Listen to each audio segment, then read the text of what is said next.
As a driven dentist, you see the world differently. Where some see scarcity, you see abundance. When others want to give up, you keep going. You're building an amazing life of significance.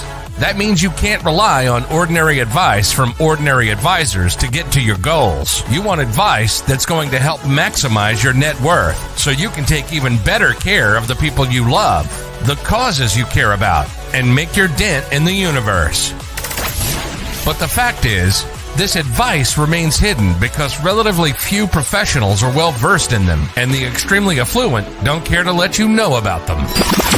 Join us as we pull back the curtain to reveal the often hidden advice and strategies used by today's most successful individuals and families.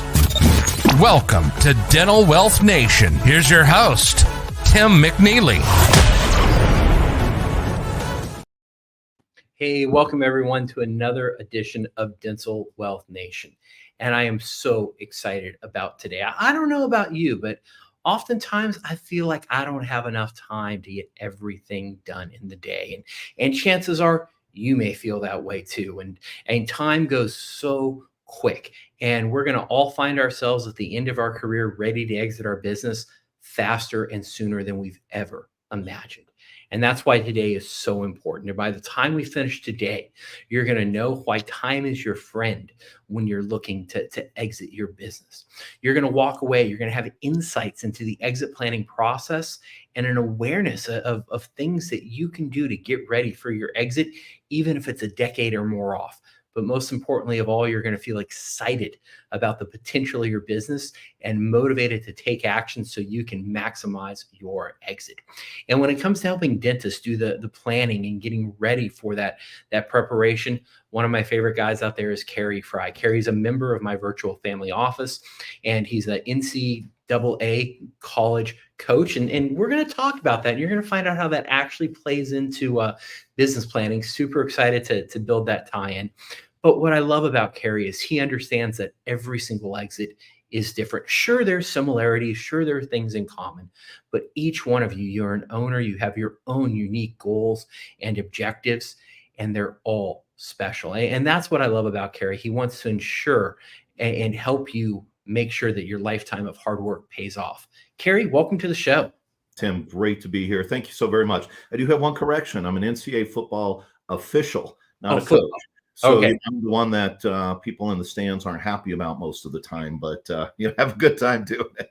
All right. Well, we're going to dive into that because it actually does play a role in exit planning, and your minds are going to be blown when you hear this. But give me a little bit of background. How did you start getting involved in transition planning? Yeah, I have been around the financial services industry as an advisor, as an executive, a distribution leader with various companies, and began to work with a lot of affluent, high net worth individuals, which happen to be mostly business owners. And what I found is that, there was no other group of professionals that had a passion for what they did. They all seemed to build something special because they put their passion into it every day, the blood, sweat, tears. They build something special. And unfortunately, wealth does not pass to subsequent generations very effectively, very efficiently. A lot of wealth is gone as time goes by. A lot of business owners build businesses that they don't leave in the hands of the people in the best condition or the best way, or that's going to perpetuate in the way that they like to create a legacy. Owners want to be able to monetize the value of what they've created and live their best life as a result. Oftentimes, that's a clear objective. And a lot of these owners just didn't have the guidance or the direction or know where to go to get this information. They were going to maybe their accountants or their attorneys. Nothing wrong with those folks, but those professionals really weren't equipped to create a roadmap and a strategy that was individualized for each business owner based on their objectives to live their best life as a result of the business that they created. So as a result, began to shift my work into this area. I'm part of a firm, a national firm located in Denver, Colorado. We do nothing but business transition planning, business consulting, business growth. That's all we do. We're not involved in product solutions or the selling of the business, the brokering of the business. Our only objective is to work for the business owner in creating an individualized plan. And we've been doing this for 23 years, Samad, and uh, been involved in thousands of plans. And while everybody has some similarities, they're all maybe trying to do some similar things. You've got to work within, tax laws and gifting laws and federal estate tax and just stuff that you have to be concerned with. Every plan is unique. Everybody's objectives are unique. Everybody's situation is unique. And that's the fun part, being able to tap into that and build in a plan that's right for them. Well, right. You talk about having a plan for the exit, and I know, oftentimes we may just be thinking, well, my plan is to exit the business and like That's for my right. right, like I want to get out and I don't want to pay a lot of taxes. Like what Yeah. other things should I be even considering when I'm Well, thinking about exiting, especially if it's a decade or more off? So what does that plan actually look like? a couple of things. So first of all, we all know that every business is going to transition someday, willingly or not. I also know statistically from research that our firm has done that 81% of business owners want to quit working in their business in the next 10 years. So the desire to figure out how I'm going to do that is there for nearly every business owner. I further believe that businesses are built with the end in mind, that owners look at that and say, okay, I'm going to create something special. I'm going to put my blood, sweat, tears. I'm going to put, my financial risk and all the other things that go along with building a business, um, so that I have something special at the end that I can either pass on, create a legacy, monetize in some way. I don't think business owners start out with the goal of working their butts off to just make a living. There's easier ways to make a living than that.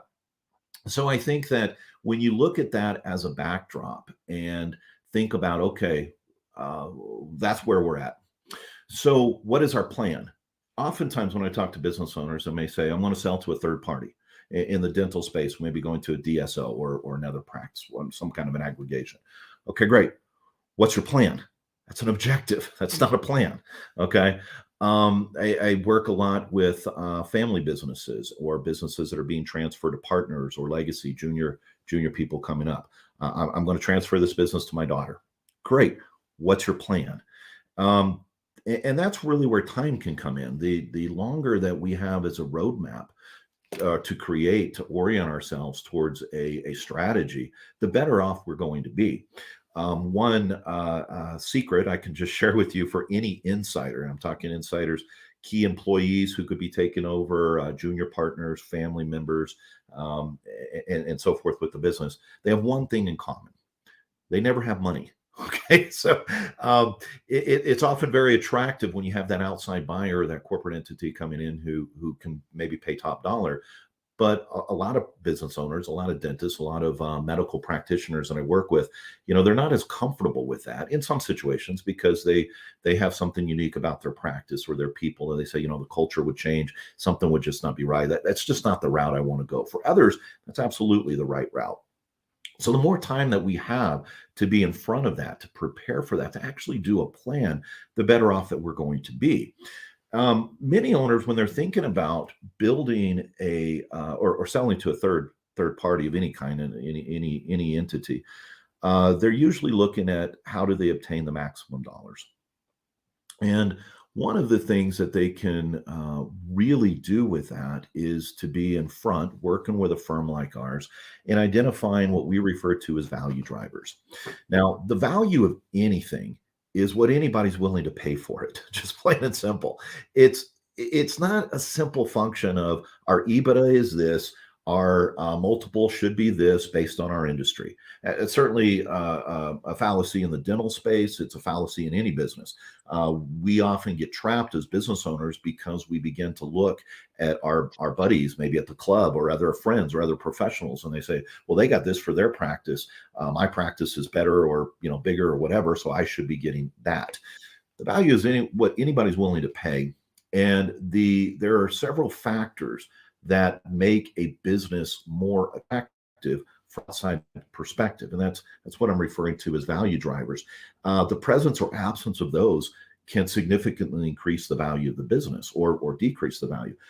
Coincidentally, these are the same elements that should be there, even if the business is going to be passed internally to a child or another insider or a junior partner. It's the same elements because they help to increase the perpetuity of the business, the healthiness of the business.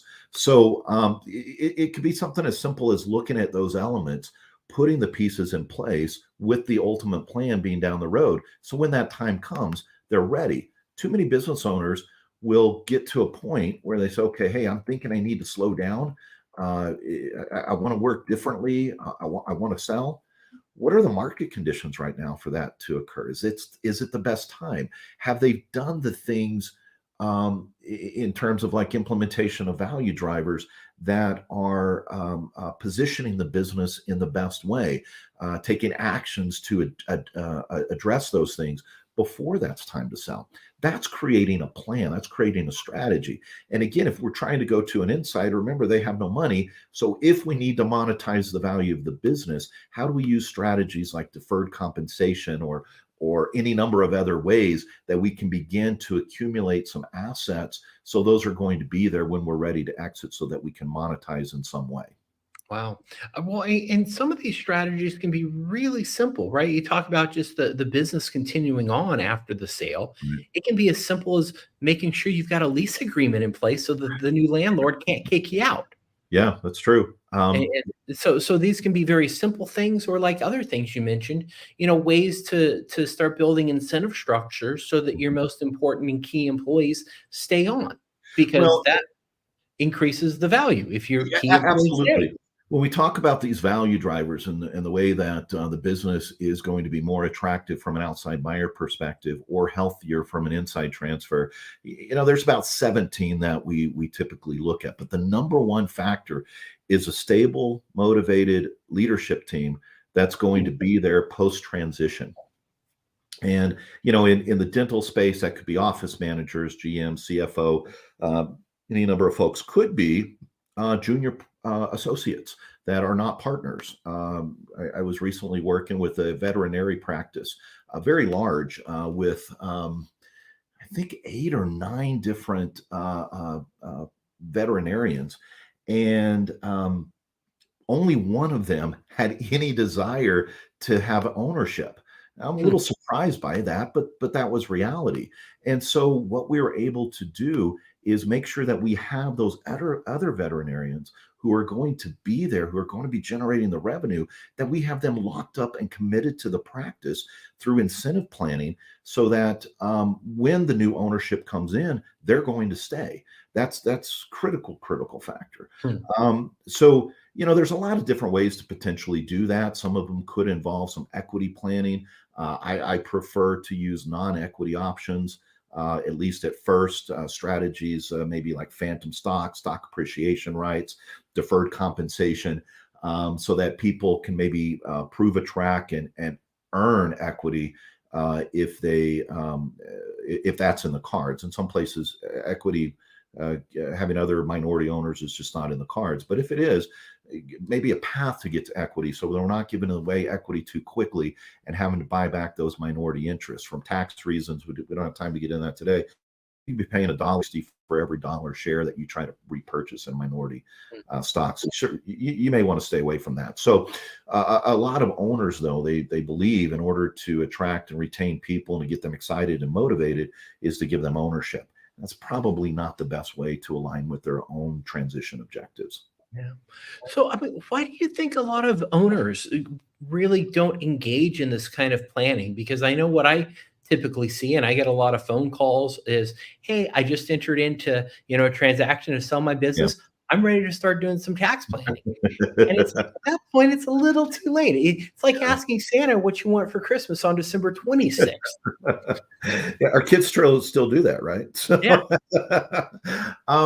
It's a great question, Tim. I believe personally that owners don't realize that this kind of a resource is available to them, and in a pretty cost efficient manner. And we talk about that a little later on as well.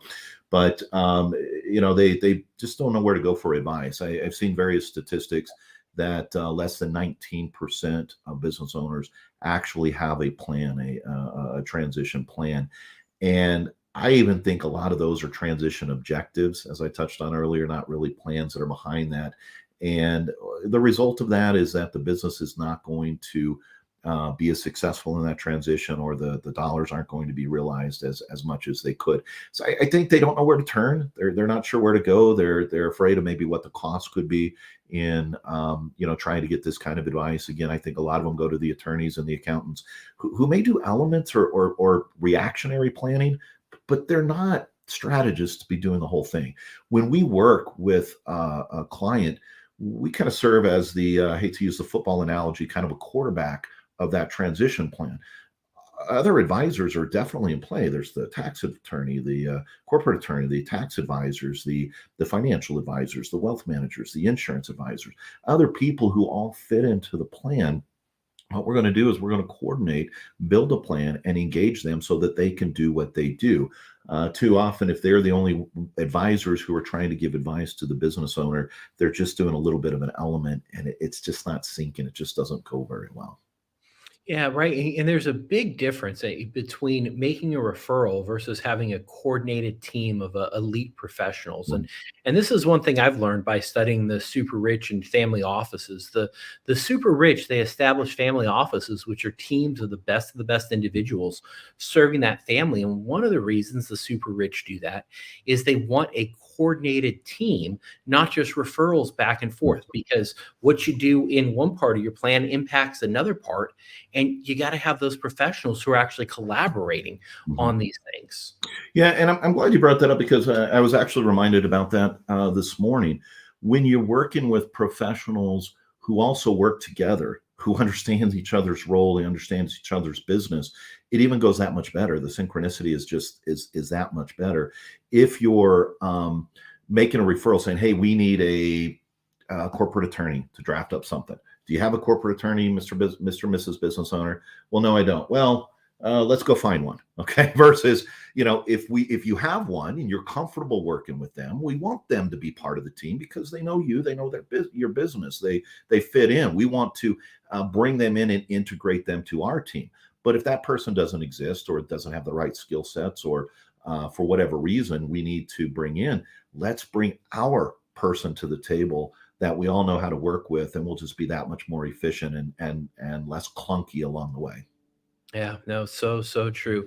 And a couple of times you've mentioned this idea of, really the difference between a plan versus just kind of having some tactics or a strategy. Can we Yeah. dive a little bit deeper into that? Yeah, well, certainly. And what I would share for you is that when we work with any business owner, we create a written plan. And the written plan, every advisor has access to, everybody sees. We then focus, once we create the plan, these plans can be 40, 60, 80 pages long. I mean, I don't want to just say they're fluff, because they're not, but I mean, depending on the complexity and the situation, we're going to map out all the things that need to take place and what we're doing and so forth. So every advisor, every person involved, they're singing from the same hymnal. They're playing from the same playbook. From there, we focus on implementation once we create the plan. And we typically take, by the way, 60, 90 days to create a plan. We then focus on the implementation of the plan, putting the elements in place. Even if you're looking to transition 5, 10 years from now, maybe we identify the objective that we need to create a deferred compensation plan for the key employee, or an incentive design plan for a new physician who we want to bring into the business to be a junior partner and ultimately a partner and a potential successor. Whatever that is, that may be a years down the road execution of that. But we're going to put the plan in place and implement that and be ready for that. So then we focus on implementation from there. So that's what we do in the creation. Now, and then again, coordinate the advisors and their various functions. There's a lot that goes into that. What I will tell you is there's a framework that we follow. And I think it's very important to share that, because we we can look at elements as they may apply to certain situations and go deeper in some than others, depending on an environment. But we generally are going to follow these 7 steps in our framework. The first step is all about the creation and the clarity of the business owner's exit objectives or their transition objectives. And that might seem very simple because, well, of course, you got to start with what are we trying to do? But really diving into what is the timing? What is the cadence when the individual wants to begin to maybe work differently and begin to turn over the operation of the business in some way, maybe ease out of that, or are they just going to stop or just going to stop that one day? What are their needs post ownership? What are their financial needs for retirement or the life that they want to create? It's interesting. I know about what do you need from a minimum. Okay, that's kind of the start point. You need this to live the lifestyle that you want. But if that's, whatever, if $2 million is going to satisfy that need, but you've built a business that's worth $20 million, well, wouldn't you have a better life if you realize the value of that other 20 million, right? So how do we figure that out? So it's what are your needs and really what do you want from that? And how are we tracking there? How do we create that? Then we focus on the desired route that they may have for their succession or transition. And oftentimes it's well, I'd like to do this, but I just don't know how that's going to happen. Again, we don't worry about, we're not about the how now. What do you want to have? What is ideal for you? And I want to almost pause there a little on the what do you want to happen? Because, right, I spend a lot of time in discovery and getting to know my clients and what's important to them. And I find that sometimes my role has to actually be helping them figure out what they want. It is. So do you find that too? Sometimes there's a lot of uncertainty over what you actually want to have happen. Well, all the time. And that usually comes from I have an idea, but as soon as I take a step to how do I make that happen, I get stuck. I don't know where to go. And I just get stuck right there and I can't go any further. Although not a medical practice or a dental practice, I have been working with, still ongoing. I'm meeting with them actually tomorrow morning, a client that has a concrete company. And they had the idea for a lot of years that they were going to sell that to a third party and a friendly competitor. When the time came, they said, hey, I think I want to slow down the way I'm working. The offers were about half of what the business was really valued. And so then that made the owner pivot to go, okay, I need to think about something else. I can pull that money out in a number of years and still have all the assets. So why would I do that? So then be shifted to more family transition. Well, family's not ready. What about the other family members? This is a second generation business now going to the third. What about the minority shareholders? Every time this owner started going down, well, what about this? He got stuck, and it all did was keep him up at night. And so when we came in and began to talk to him, he's like, gosh, this is great. This is all the stuff I need help in figuring out. Okay. We're not going to decide that for him. We're just going to help him take down the path and then help him understand if we take this path, what that implication is or how we might be able to do that. Okay. Kids aren't ready. Great. We'll create a path for them to get ready if that's what we're going to do. Okay. Next, let's go on to this next piece. Right. So, that piece, I mean, it almost seems so easy to go in the framework, but it really is where the rubber meets the road and where we spend a lot of time and energy. So the second step in the process is very critical and what I find to be extremely, extremely valuable for owners. And it's the completion of a business valuation. We do business valuations. We do independent valuations. We have a CPA on our team who does these. Or we do in a different methodology. We've got a couple of different ways to approach it. But the idea is that what your business is valued at from an outside perspective. It takes that affinity for my business, and because it's a great business, it's got to be worth this kind of out and looks at those independent variables. And oftentimes that's our benchmark. We're oftentimes at a place that the business is valued at one level, but the owner needs it to be at the next level or to another place. So that gets into, okay, how do we close that gap? How do we grow the value of the business? And I touched on that earlier. It's the implementation of value drivers and the look at the presence or absence of these value drivers, which can significantly affect the value of the purchase price of the business. Remember, value is what anybody's willing to pay for it. So And once again, these value drivers aren't necessarily just top line revenue items either. It's not, no, we're not going at to just, all. okay, right? Because I think there may be some confusion around that when we talk about drivers of value. We Yeah. think, oh, I just need to grow the enterprise value, and I need more EBITDA, and I need more this. But there's really other ways to increase the value. Yeah, absolutely. And I mentioned the first one being that the presence of stable, motivated, retained leadership team that's going to be their post management. I could say something as simple as, if an owner is doing a lot of EBITDA and a lot of revenue, but they are the business, and when they walk away, there's not much there. There's no value. Okay. And I sometimes see that with medical practices. I recently was working with a client who happened to be a builder. They were doing $30 million of revenue and had something like a 30% margin. They were making really good money. He had 4 staff. Okay. He basically did architecture and design and built very custom homes, very high-end homes, killing it, doing very well. I asked him, okay, well, who's doing the business besides you? There's nobody. Okay. And he was doing some pieces, but everything else was subcontractors. You Wow. got something that's, maybe bringing in $10 million a year of of revenue, of money, of take home. And he's got nothing. It's not worth anything. Nobody's going to buy that. His only solution really was to bring along somebody who could come up and be him in the future, so that he duplicates that, and then he has something. Okay. But he's not going to be able to do that very quickly. So maybe if his timeline's a year or two, probably not going to happen. So we got to Wow. be careful about that. So that's just one of the simple elements. What is the business, and what's the driving of the business, and how is that business going to continue? Now, beyond the incentive planning that we touched on earlier, and in that critical factor to retain the key employees, we also think about several other key factors that you should be aware of. A big one is that you have operating systems that are in place that improve cash flow, improve sustainability. Oftentimes, we see the need to bring in a fractional COO or some kind of a leadership education training for people who may be there, so they have true operating systems.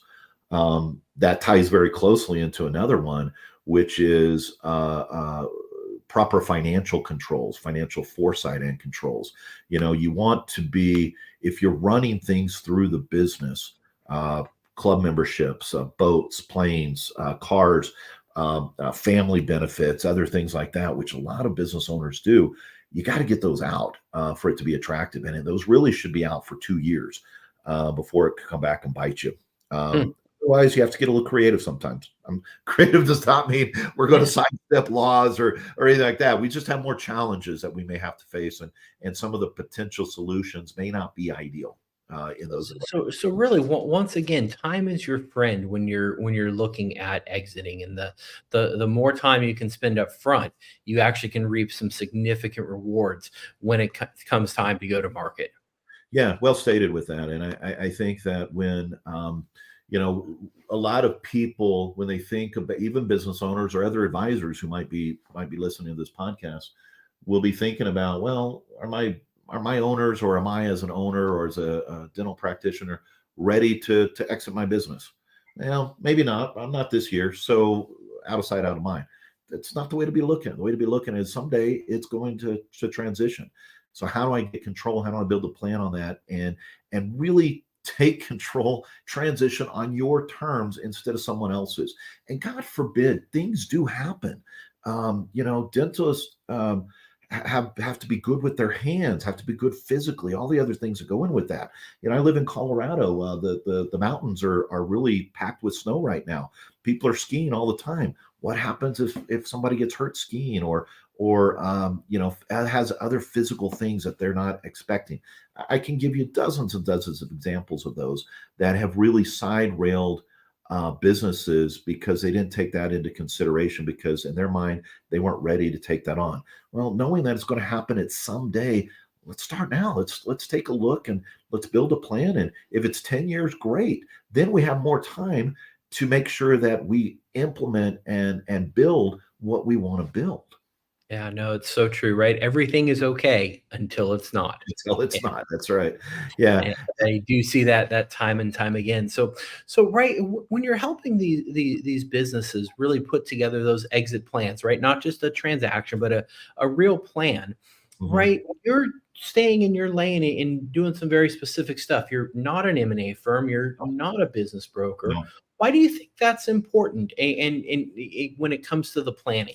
Yeah. Well, and even continuing talking about the framework that fits in very well to our next steps. Our next areas are all looking at insider transition considerations and plans, as well as external, the third party, the strategic buyers, the aggregators, the DSOs, the private equity, those kinds of folks that are out there.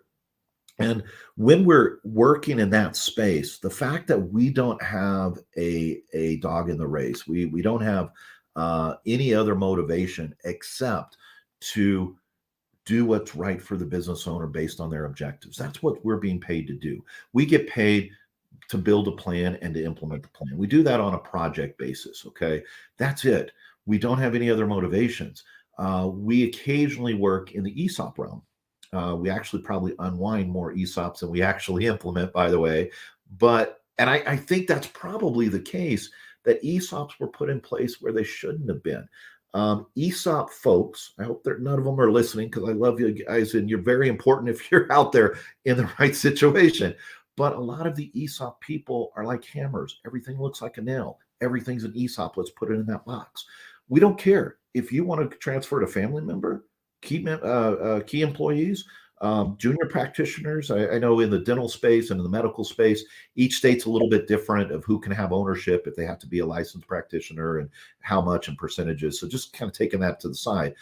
Be it the insiders, family members, the key employees, the junior partners or the partners, the ESOPs, or outside strategic buyers, competitors, DSOs, private equity, other M&A firms, business brokers that might be out there. Whatever the right path is that's going to be the best situation for you, we're going to facilitate. We don't care where it goes. Yeah, no, I think that's so important. And the other thing I think that you bring that's really important is, right, as much as I love dental and I think there's a role for dental specific people, I think there's also a benefit when we can bring in people who work in industries other than dental. Yeah. And so drawing on your experience with working with other owners, how can that help a dentist with their exit planning? Yeah. I mean, at the end of the day, any, a dental practice, any medical practice, it is a business. And if you're looking at from a business transition, you're selling it, you're transitioning the business, it is a business and it's got to be looked at as such. Now, I'm not, please don't misunderstand, I'm not minimizing the kind of care and the physical aspect that goes into any kind of a medical practice. That's so important. But I think too many medical professionals, they look at their operation, their practice, more in that vein and not as a business. It's another reason that they need to have or should have a good CFO, good COO, or people who are performing those functions so that they can do what they do best, which is take care of patients, bring the value and the care and the passion that they have for that. But there's other people who are helping to steer it from a business perspective, and other advisors like myself who are helping saying, okay, at some point this business is going to be worth something. How do I get there? Let me work with the advisors to do that and focus on what I do, and not get caught up that this is just a medical practice, because it is a business. And, Excellent. and yeah, more directly answering that question, that's what I learned from other places. It doesn't matter in the big scope of things. It doesn't matter what kind of an industry or what size the business is. Okay. The challenges that have to be overcome or addressed, the questions that need to be asked, and the paths that need to be created are very similar depending on what transition path you're going to. If you're transferring to an insider, you've got the same challenges to address regardless of the type of the industry or the size that you're in. If you're trying to position it for a third party sale, you've got the same issues and challenges that you need to begin to address. Of course, there's different subtleties and intricacies to the businesses, but businesses are not as unique in that aspect that they may believe that they are. Okay. No, interesting. And thank you for sharing that. The other thing I'm curious about is talk to me a little bit about market trends. Because I know so often as business owners, we may think, I just need to wait until the economy recovers. Or, you know what, the economy is really hot right now, so I'm going to keep growing the thing and it's worth more, or it's too slow. Like how much do current market trends and economic conditions actually influence the practice transition strategies? And should they be influencing when we choose to exit? Great question. I'm going to give my opinion, and people may feel differently than this. The number one is, what's your objective? What's your timeline? What's important to you? And if it's, I need to be out in 5 years because I'm going to build a quality life with my family and that's what I want, then that's what we need to do. 5 years could be ideal, could be not so ideal. So I'm going to say that that's going to be the number one factor. And with that being said, there should be awareness of the market conditions. There should be awareness of industry trends. I'll say something as simple as, in the last couple of years, there's been a pretty significant shift in the M&A marketplace. And that's really been interest rate driven. As interest rates go up, the cost of capital is more. So the companies that may be a little bit more loose in terms of what they would spend or what price that they would pay, maybe they're willing to pay a premium. They are willing to pay a premium because cost of capital was cheap. So if cost of money is so cheap because interest rates are low, yeah, I'll overpay you if I can, fit into my model with that. That's changed. Cost of capital is more expensive. There's still, and through that time, through COVID and post-COVID, there's a lot of money on the sidelines waiting to be deployed. Okay, that was a huge factor that was also helping to drive some of the prices in the M&A space. Now there's less on the sideline, but there is still capital on the sideline. So it's still not bad on that front, even though interest rates are higher. But what that's done is that the M&A marketplace has become more industry specific, or more even within the industry specific type of practice focus, or specific niches that may complement other things that they're doing. So it's a little bit more discretionary. They're still paying good premiums. I don't know how much longer that's going to last. But if you were to look back and go 2 years ago, gosh, interest rates are low. This, they're staying. We're not going anywhere with that before COVID, let's just say.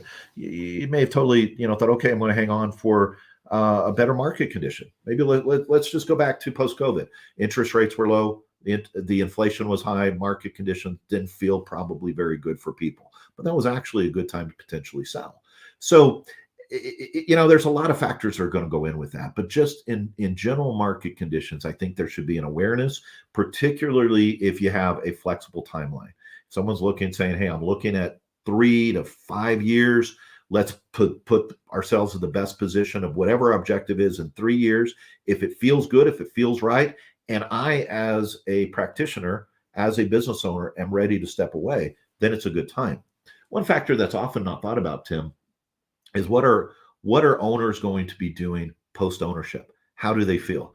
I used to play competitive golf. I played on some mini tours and PGA sectionals and stuff like that in my younger days. But and I'm excited about playing golf. Maybe when I retired, playing more of it. I don't know that I want to golf every day. That might get a little old, right?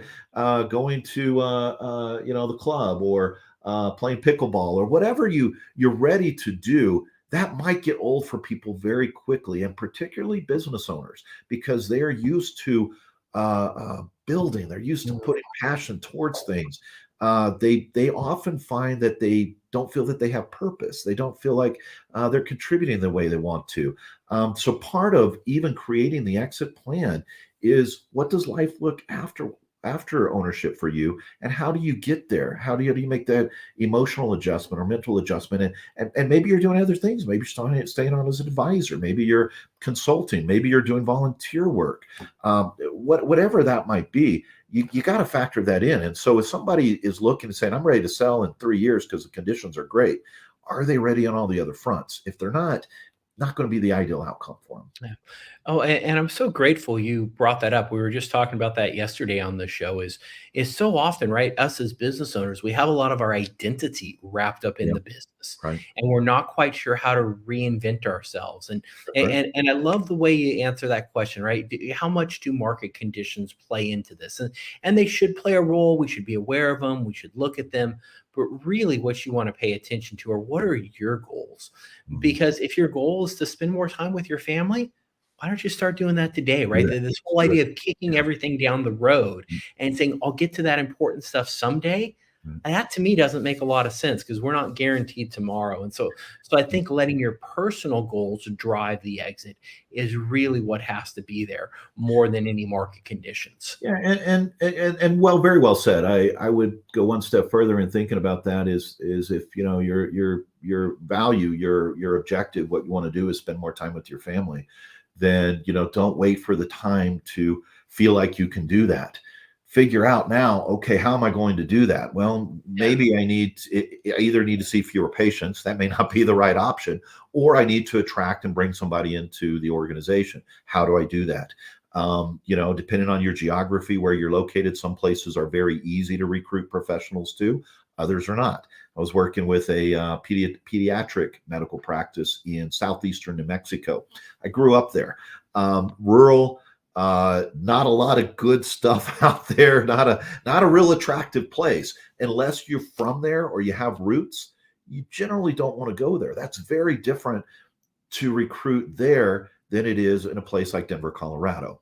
Yeah. So, but if the sooner we address that, even if you don't know how, let's help you figure that out. Now's the time to begin to do that. That's why time is your friend. You can do the transition then on your terms, rather than whatever the environment's going to dictate for you. Yeah, 100%. And when we kicked off the show, we talked about you being an NCAA college Right. football official, Yeah. and there's actually a tie-in to some exit planning, isn't there? And some of those skills actually come over and actually help you be an even better exit planner, don't they? It's funny from a skill standpoint. I get reminded of this all the time. In fact, I was at a men's group this morning that it came up again, and it was all about how do you maintain emotional congruency, level emotions, Mm, not getting angry. And my comment was, when people are frustrated, when they're not sure. Uh, um, where they're going, what's happening, it's not going their way. Okay, that often gets manifested by frustration, anger. And on the football field, what that means is that players start uh, doing cheap shots, doing pushing and shoving after the play's over, start talking at each other. mm, mm. And that is a big part of my job as an official. I'm in the middle of the field, is the game management. And we get graded as college football officials on every play, by the way. So when you're looking and going, gosh, that guy's what's going crazy with that, understand we get graded on every play if we're in the correct position, if we throw a flag, was it considered a correct call, if we or an incorrect call, which is really bad, by the way. Better to not have a call and miss a call from a grading standpoint than to have an incorrect call. We grade it on every single play. We don't care what the score of the game is. We don't care who's winning. We don't care if we miss something and try to make it up somewhere else, because that's going to get us downgraded, which is going to keep us from getting post season assignments, bowl games, or keep us in the conference, or allow us to graduate to bigger conferences, or wherever that may go. So it's real interesting from when you look at that. But I'll tell you from the game management standpoint, when players become frustrated, when there is anger, when they they're frustrated. Okay. And I would say this could be for a business owner. They don't know where to go. They're insecure about where the future may be. And they're frustrated about what might be happening because they're not sure where to turn. From the game management standpoint, the game turns into a crap show, and nobody wants to see that. Nobody wants to watch a game that just deteriorates. Nobody wants to do that. They don't want to see a lot of flags. They don't want to see, they want to see good play and excitement. So we spend a lot of time trying to keep people in an even keel, starting from beginning to end. My mother-in-law, bless her heart, she watches football, doesn't totally understand. First couple of plays, if something big happens, this game's going to be a runaway, isn't it? Especially in college, you can be 50 points ahead at halftime and still lose the game. So you've got to be consistent throughout. You've got to keep that steady, and you got to execute from a player standpoint, a team standpoint. You got to execute a plan. You come up with a game plan about how you're going to defeat this other team. The best laid plans are useless if you don't execute them. So then it's about we're executing what we're doing, and then we should have a good result. And I think from a business planning consulting standpoint, from a transition planning, it's about having the end in mind, that win, having a plan, and then executing that plan. And along the way, keeping a cool head, ebbing and flowing as you need to, but managing that situation so you don't get sidetracked. Yeah. Oh, such powerful thoughts. And I know I'm certainly walking away with, once again, just a much better understanding of why time is your friend when you're looking to exit, right? The more time you have to do the planning, to get ready, to put those puzzle pieces in place, actually, the more you're going to enjoy it too, because you've been planning, you've been getting ready for this. And I certainly have more insights into the planning process and an awareness of some of the things to be looking at. And I certainly feel excited about the future for everyone's business and really helping them maximize their value so that your lifetime of hard work can pay off. Cary, thank you for sharing so generously with us. Any closing thoughts before we sign off here? It's just a kind of a sign off. If what we do is something that, could be a benefit, reach out to us, reach out through Tim. We will work as an extension of what the work that Tim is doing, to talk with us, to see if it could be a good fit. There's no charge for that. We get to know you. We get to scope out a potential project. And if it makes sense, we make a proposal to work together. If not, we're going to offer to be friends and be a resource for you in the future. But more than anything, I just want to leave everyone with the idea that, you need to be thinking about where you're headed here. You don't have to do it alone. You've got some trusted people who can help you to do that. Let's just reach out and start having a conversation. Well, hey, thank you, Cary. And I've put your contact information below, but where can we find you? Where can we get a hold of you? Yeah. So my direct email is Cary, Cary, at kalamathconsultinggroup.com. I would certainly encourage you to check out our website, Kalamath Consulting Group. We're the only one that's close to that. And there's a few good resources, some case studies, some, thinking about, your transition, but, reach out through there. I think that'd be a great place. Based from there, we have an opportunity to share some more specific content, white papers we've authored, newsletters, so forth, that could be appropriate to your situation. Excellent. Well, hey, thank you again for sharing, and thank all of you for tuning in. Hope you found this helpful, and really start that planning. Reach out, having the conversation, right? Even if you don't move forward with any of it, you're going to walk away with a much clearer understanding. And the more clarity you can gain in life, the better off you're going to be. That's always a win, in my opinion. Yeah. Thank you for having me, Tim. You're welcome. And we'll see you here soon on the Dental Wealth Nation show. You've been listening to Dental Wealth Nation. We hope you've gotten some useful and practical information from the show. Join us next time as we pull back the curtain to reveal the often hidden advice and strategies used by today's most successful individuals and families, and help maximize your net worth so you can take even better care of the people you love. Till next time, make sure to hit the website at dentalwealthnation.com.